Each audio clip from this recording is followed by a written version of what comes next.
How's it going, everybody, and welcome back once again to Let's Play XCOM, Enemy Within. So, we are nearing the end of the month. We have just launched a couple of satellites, and we have gained the South America bonus. So let's finish our arc thrower research.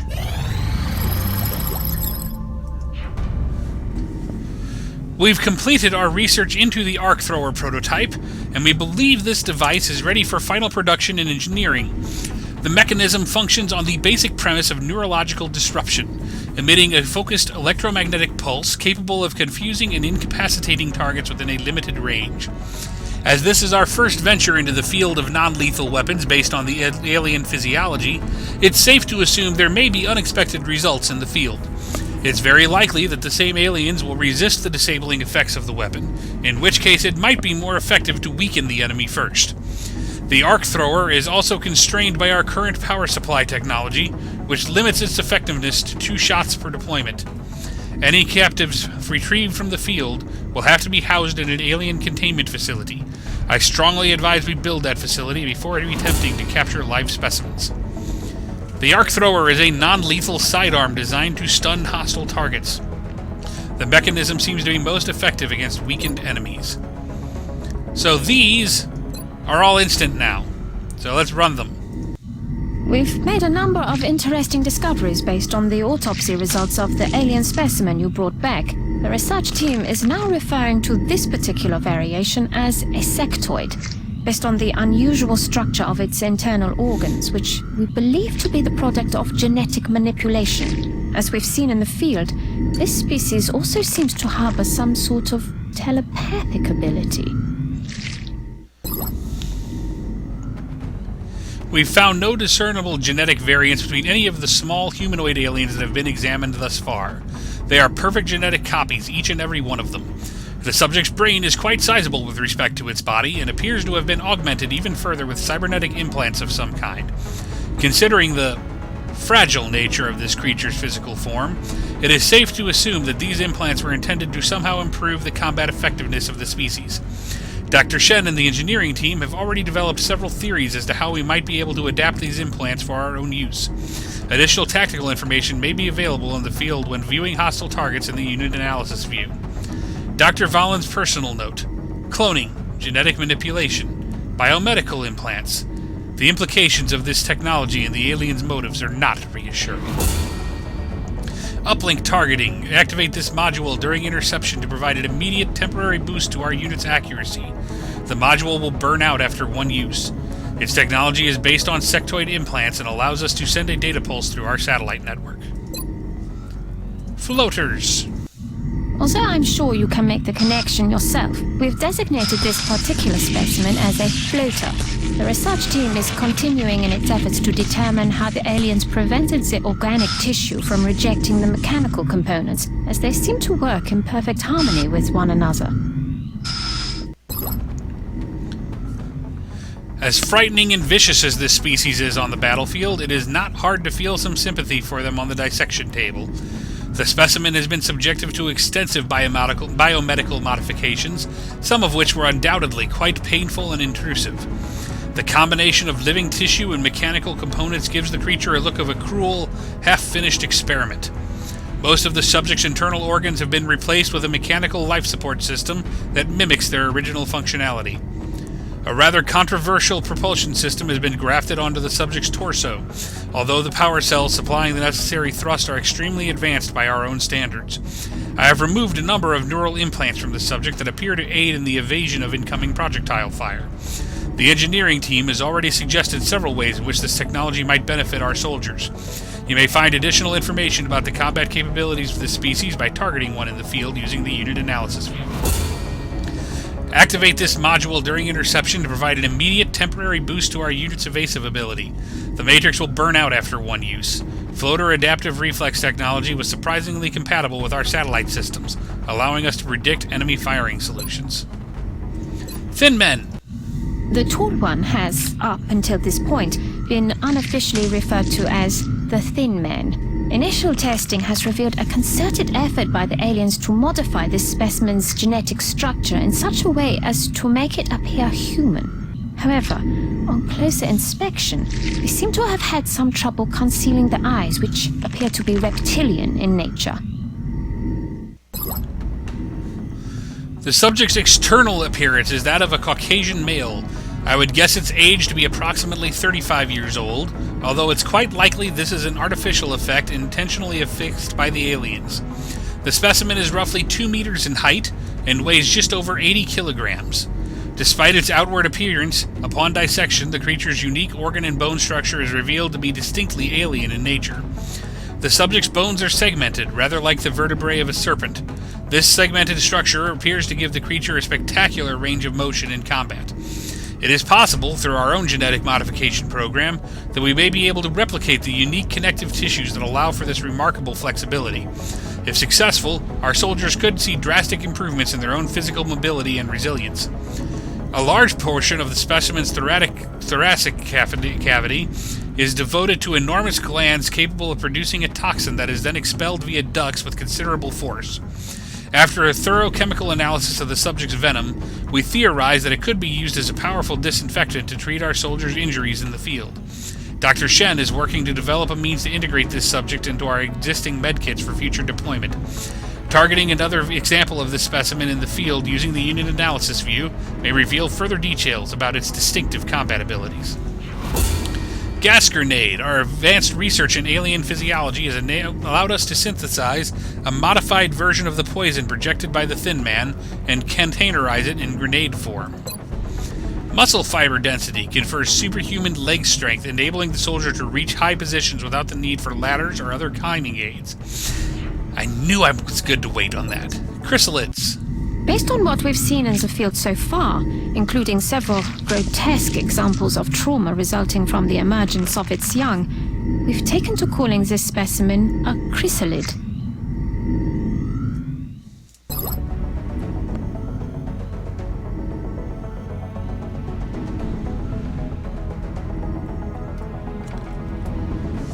Even after years of research and study, until now I had never encountered something that is quite as beautiful, yet equally as deadly as this species. Unlike the other aliens we've encountered thus far, it is arthropodal in nature, plated in sleek black exoskeleton. The chrysalids, as we're calling them, based on their reproductive habits, measure over 3 meters long from nose to tail, and stand almost 2 meters high when perched on their hind legs. Their attack is not only extremely deadly, but also necessary for their reproduction, as the intended victim is not immediately killed, but instead turned into what can only be described as a mindless shell, akin to a zombie, which serves as host to its offspring. When a human is bitten, an embryo is injected into the host and immediately begins to gestate. Once gestation is complete, which remarkably lasts only minutes, a newborn chrysalid will emerge, destroying its host in the process. We can only theorize as to why the aliens would utilize what appears to be a savage, unpredictable creature. In any case, this certainly is not a creature to be trifled with, and our troops would do well to exercise extreme caution when engaging this species. Targeting another example in the field through the unit analysis view may provide additional information as to its combat capabilities. One final note, which may have particular interest in regards to our own genetic enhancement work, we have finally managed to isolate the chrysalid's exoskeleton sensory capabilities, and they were in fact electroreceptors as I had initially suspected. It is my hope that we can use this discovery to enhance our soldiers' own abilities in regards to sensing and detecting enemy movement in the field. Chitin plating. Light plating made from the chrysalid exoskeleton. This material provides additional protection and significant reduction to melee damage sustained. It is also sturdy enough to provide a strangulation countermeasure. A variant on the frag grenade, this weapon does equivalent damage over a much larger area, but the projectiles cannot penetrate cover. Thus, units in cover relative to the center of the blast area will be unaffected. Bioelectric skin. This soldier projects an electric field from his or her skin, revealing but not alerting nearby enemies, and is immune to strangulation. That's nice. Seeker autopsy. Despite its physical appearance, this machine doesn't seem to be made up of any organic components. Its surface has an unusual metallic composition that somehow interacts with the vapors it releases for concealment. Although each of the autopsies we've conducted on the various alien species could be considered unusual, this latest specimen continues to push the boundaries of how we might define that characteristic. It's been referred to as a seeker by our soldiers in the field, due to his propensity for tracking and engaging with single targets, and his actual means of attack is quite shocking. Once it has located a target, the seeker physically seizes the victim and remains attached until it is either removed by force or the target expires. As one might imagine, this is an extraordinarily disturbing situation for both the victim and anyone witnessing the attack. The challenge in stopping the Seeker comes from its inherent agility and nimbleness, making it extremely difficult to intercept before it manages to reach its intended target. We believe the micromotors employed in its design are responsible for the notable degree of mobility. The Seeker has also been observed deploying a type of defensive smokescreen, making it even more troublesome to engage during the limited window of opportunity when it is immobile. It is my hope that we can adapt these various concealment techniques into a form that allows our soldiers greater stealth capabilities in combat, which should reduce casualties. It may also be possible to use what we've learned to develop weapons systems and equipment that mirror some of these techniques. Our unit analysis view available in the field should provide additional specifics regarding the species' various combat abilities. Respirator implant. We can fabricate a module that will automatically detect chemical and physical threats to a soldier's oxygen supply and deploy uncomfortable but potentially life-saving oxygen tube shunts in a matter of seconds. This module will fit all of XCOM's armor designs. Ghost Grenade. This grenade contains Illyrium-infused particles that, when diffused into our soldiers, causes them to become invisible. The particles will lose their Illyrium charge after a brief time, and completing energy sources, such as weapons fire, will disrupt them. Medic Skin confers the ability to change skin pattern to match cover. When the soldier moves to high cover, enemies without special capabilities will not target the soldiers. It does not work if any enemies have line of sight to the soldier's starting position. Leaving cover or firing will break this concealment.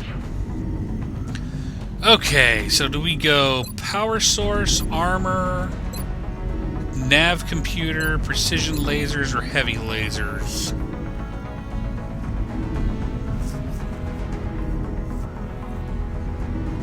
Let's go for heavy lasers. Okay, build facilities. We need to build our thermogenerator. We're going to excavate. As much as I hate to do it, I've got to build the alien containment here. And this will be a satellite uplink. Let's go ahead and end the month. Incoming transmission. We are extremely impressed with the progress of the XCOM project thus far, Commander. Your recent results were beyond our expectations, and that is not a statement this council makes lightly.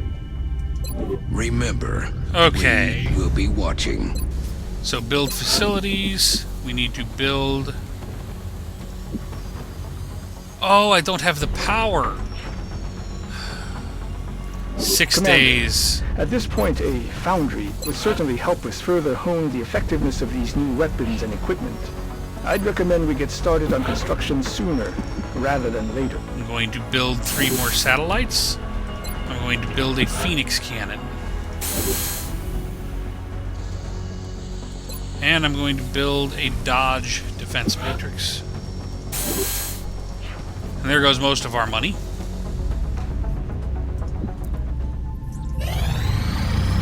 Satellite acquisition complete.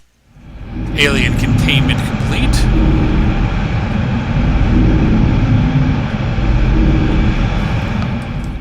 Alien containment facility online. Actually, we need to go... We need some more money.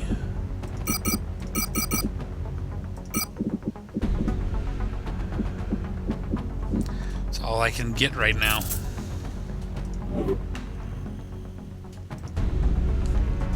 Am I still going to have enough to build my 100? Okay, I've got just enough.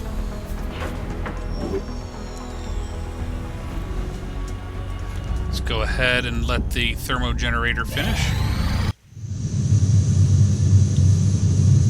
And that will take care of our power needs for a little while. Thermogenerator online. Build facilities. Satellite uplink.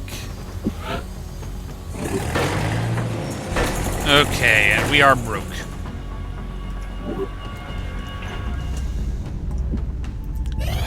Command, got a satellite. Our satellite is prepped and standing by for launch. We are ready And to abduction deploy it on your sites. orders. Commander, We've got we picked Nigeria, up multiple Germany, requests for and assistance. China. Abductions in progress are marked on the hologlobe. Well, we are going to have 4 satellites this month. Because I really need the money. And I can cover all of Europe if necessary at the end of the month. So we shouldn't lose anybody. And Africa should be okay. Yeah, I just need the money. We're going to China. Let's clear the team. Make items available. Okay, so for this mission, we are going to bring... Mech Trooper is Travis Bach. And you get your flamethrower suit. Let's see here. Who to bring...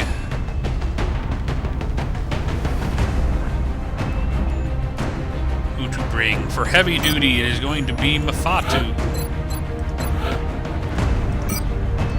Give you a scope.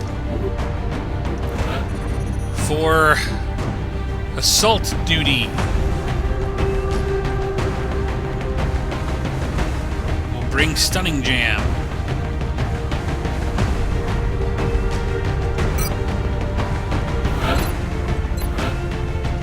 Get a laser rifle and a scope. For support duty,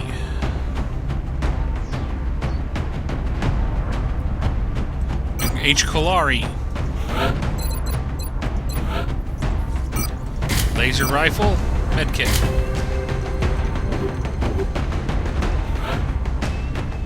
And for sniper duty,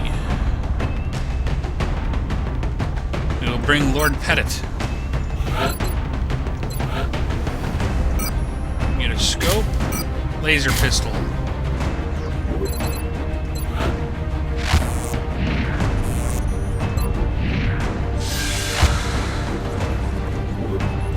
Let's go.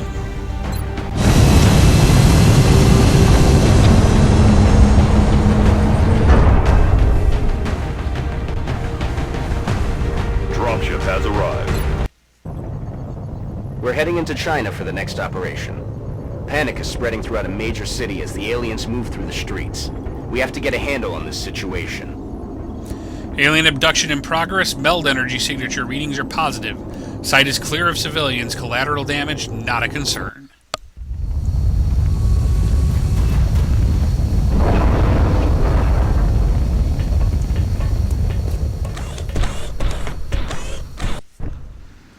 Okay, let's see here. Strike team is touching down now. Standing by for your orders. Roger, Big Sky. we're in the corner. 5 by That's 5. good. Strike 1 has the green light for deployment. Any sign of... There's some meld. So I think that is the direction we are going to head first. Starting with Travis Bach. Je suis en route. Conteneur alien localisé. Yeah, we only got 3 turns to get to that meld. H. Kalari. Mafatu. On the move. Lord Pettit. Roger, tracking.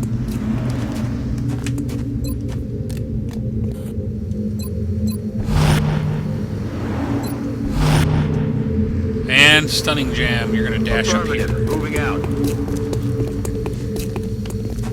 Good, you didn't aggravate anybody. Oh, I should have brought a... I forgot to build and bring an arc thrower. That's Affirmative. Stunning jam. Damn, that's a mistake. Moving out. Move up H. Kalari. Let's go ahead and move Travis Bach up. Position confirmée.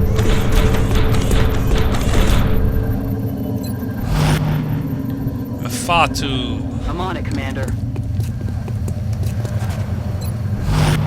And Lord Pettit. Move, move, move!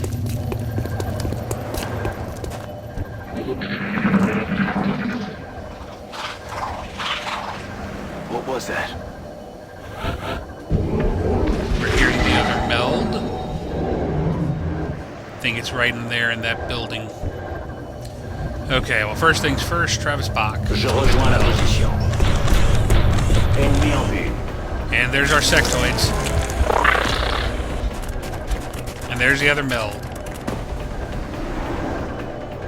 Le conteneur a été récupéré. Stunning jam. Roger that.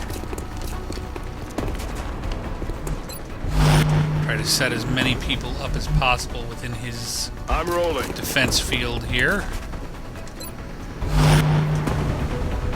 Fatu, we're gonna have Rolling to have out. dash. You can see one, but you can't fire.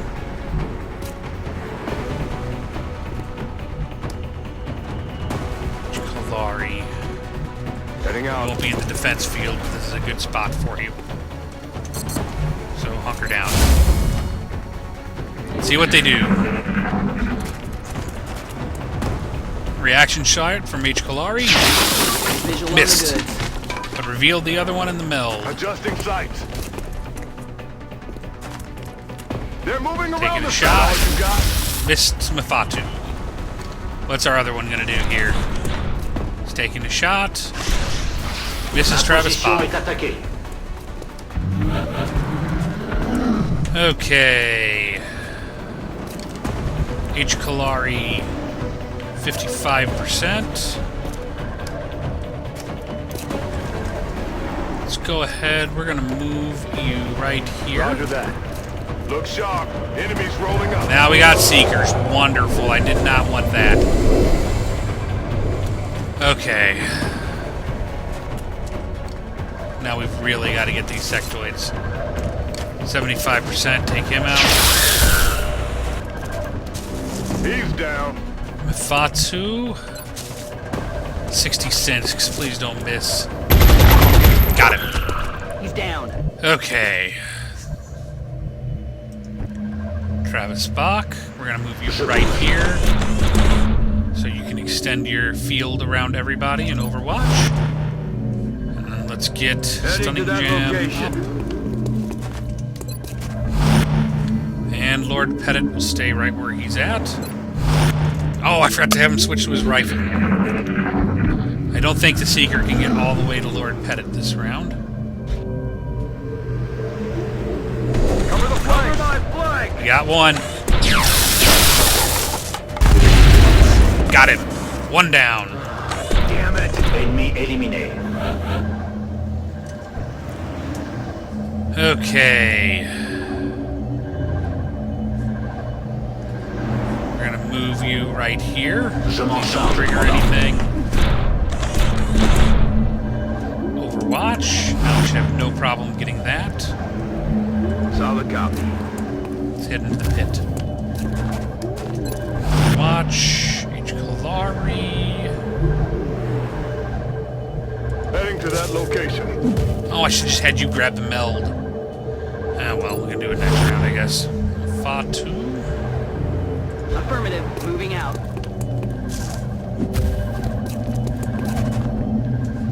And Lord Pettit. Double time.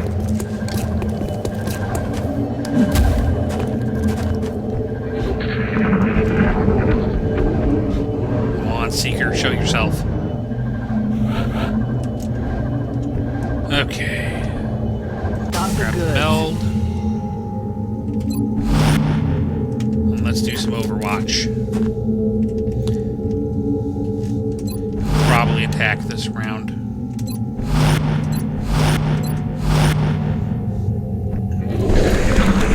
is. Eat it. Negative damage. Gauge down. Ennemi détruit. Damn it. It's like Travis Bach got the kill there. Okay, we need to do some Ready reloading. to engage. Oh yeah. Ready to engage. Let's reload all the Let's weapons. do this. Je suis prêt à y aller. And let's start looking for him. Now that we've got all the meld, Got it.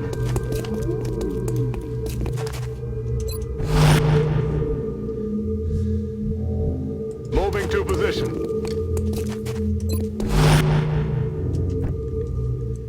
Je suis en chemin. I'm still kind of getting used to this whole idea that I don't Heading there now. have any. Doesn't do me any good to leave him in cover. And Lord Pettit will actually leave you right where you're at.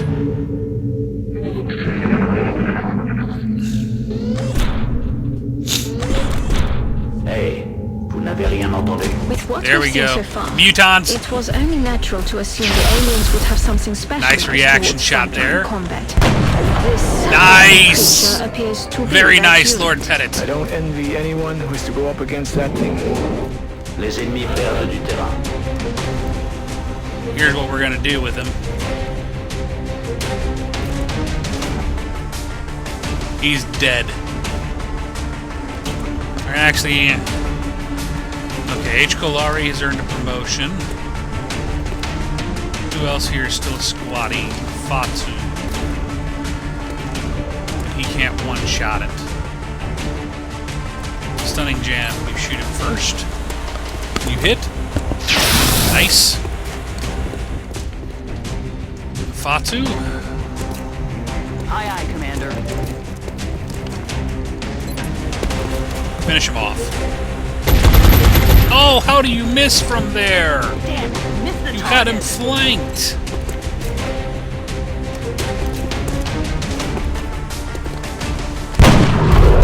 And yet Lord Pettit nails him with a 35% chance. Okay, we're still not done. Still a chance to get Mufatu a promotion this mission.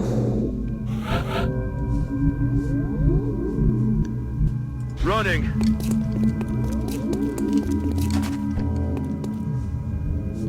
H. Time to Kolari. motor. I like this map. Heading there now.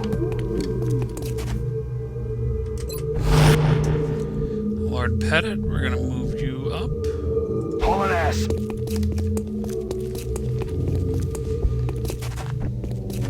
And Travis Bach.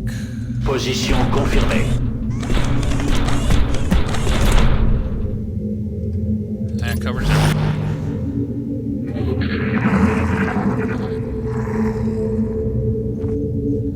Off to our left. What was that? There we go, floaters. Let's do this.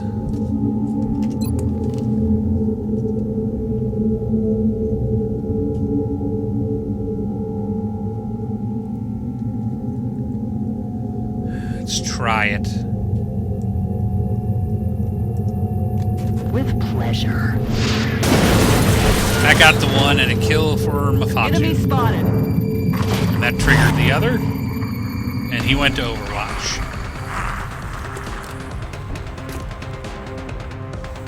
Hey, you hear anything?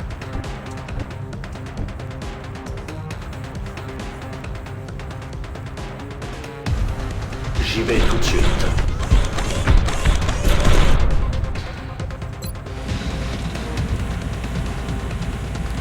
Travis Bach with a 51% chance. Missed. Je vais être à sec. Cible manquée. Stunning jam. I'm rolling. 65%. Got him. Nice shot. We nailed And that's it, it. Commander. Mission accomplished. No injuries. Very nice. The Seekers aren't so bad as long as you keep bunched up and do Overwatch together. So Europe is about to get very ugly. Excellent work all around. 3 promotions. Another impressive effort from our troops. H. Kalari is a corporal, and we will give him Sprinter. Stunning Jam. The first standard shot made within 4 tiles of the target does not cost an action. Oh, man. I used to always take lightning reflexes, but this is so much better than it used to be. Yeah, I'm going to go close and personal. And Travis Bach is our first mech trooper to make Sergeant. Vital Point Targeting confers 2 bonus damage against targets that have been autopsied. Very nice. Damage Control. When the mech takes damage, all further damage will be reduced by 2 for the next 2 turns. I think we're going to go with the bonus damage. We earned an Urban Combat Badge. We will be in touch, and Commander. Yeah, Europe does not look good right now. Our cybersuits have faced the trials of battle and were proven effective. As we continue to deploy our mech troopers, they will grow more accustomed to the suits. And if fortune is with us, help put an end to this conflict.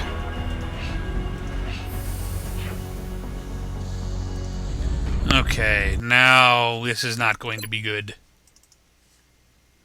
We'll save. Panic in United Kingdom, panic in France, panic in Germany. Europe is not good right now. Finish heavy lasers and wrap this episode up. We finally found a workable solution to the heat dissipation issues we've struggled with when attempting to create a more powerful laser weapon for our troops. Although this variant still operates near the limit of what would ordinarily be considered safe operating temperatures, we believe it is stable enough at this point to begin fabrication and engineering. While deploying this heavy laser for our troops, we also blueprinted a variation suitable for mounting to our interceptors. Attaching this weapon to one of the ship's hardpoints should provide a significant boost in firepower to our pilots when engaging the alien craft. This technology has also enabled the fabrication of full-size railguns for use by cybernetically enhanced soldiers. The heavy laser requires a supplementary power supply that makes it somewhat unwieldy in combat, but it is capable of dealing high amounts of damage. These super-cooled laser cannons take down most alien craft, but they have a limited range, requiring the interceptor to close in on hostile targets. This high-powered recoilless slug thrower can be fired in short bursts to devastating effect, although the sizes of its housing and power supply require it to be mounted on a mech. Prior to our research on heavy laser weapons, we had no access to a small enough power source. We need to start... I want armor, but we need to start researching towards ships. Let's do our mutant autopsy. This is the most physically aggressive specimen we've discovered so far, which the troops fondly refer to as the Muton. I can only assume there's a colorful backstory for such a designation. Standing well over 2 meters tall, the ratio of this subject's lean muscle to the rest of its body mass is staggering. Its bones are highly durable, yet very light in weight, and it seems to lack extramuscular fatty tissue of any kind. There is no part of this subject that has not been genetically engineered for combat. These mutons, a moniker given by the troops, have clearly been bred and modified from birth, with every enhancement contributing to its function as a sort of organic tank. As such, the mutons are capable of withstanding otherworldly amounts of damage and seem to have an incredible tolerance for pain. During the autopsy, we also noted a variety of ritualistic markings and unusual tattoos, which imply some sort of past tribal structure among the mutant species. It may be that this tribal nature that has led to the mutants' use of a war cry in battle, which seems to cause a surge in adrenaline within both the subject and even nearby allies. With this in mind, it is certainly possible that we could replicate this ability through our own genetic modification program. We've also noticed a number of distinct similarities between the genetic structure of the muton and floater specimens. Although I can only guess as to the aliens' intentions, it certainly appears that the floaters may have one time been mutons themselves. If the aliens have been experimenting with the mutan's physiology, perhaps the floaters are a byproduct of their less successful attempts at genetic manipulation. We may be able to gain further insight into this creature's combat capabilities by targeting another example in the field in the unit analysis view. Adrenal neurosympathy overloads the soldier's adrenal glands when a kill is confirmed. The soldier emits pheromones that grant offensive benefits to all nearby squad mates. Cannot occur more than once every 5 turns. That's pretty awesome. So we got to start building towards better ships. So alien nav computer will be next. Engineering, build facilities. We need to excavate here and build a new lift. That has to be done. Build by items. We need, let's see here. Research, archives.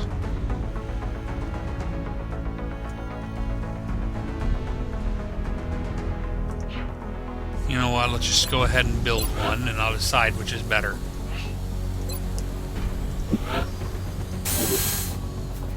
We're gonna do one more of these.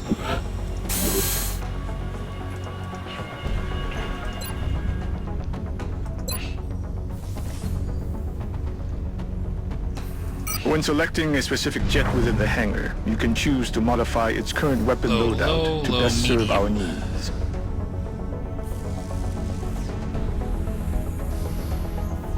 Okay. So I think... yes, we're going to go with laser cannons. Let's build... how much are they? We can afford to build 2 more. Oh, frick, I just screwed up. Damn it. Now I can't build the railgun. Do I have anything to sell? No. Okay. Well, we'll have to wait for a bit to make a railgun. In the meantime, it's time to wrap this episode up. I hope everybody's enjoyed it as always. Please like, subscribe, favorite, throw any feedback you may have into the comments below, and we'll see you next time on another episode of XCOM, Enemy Within. Farewell.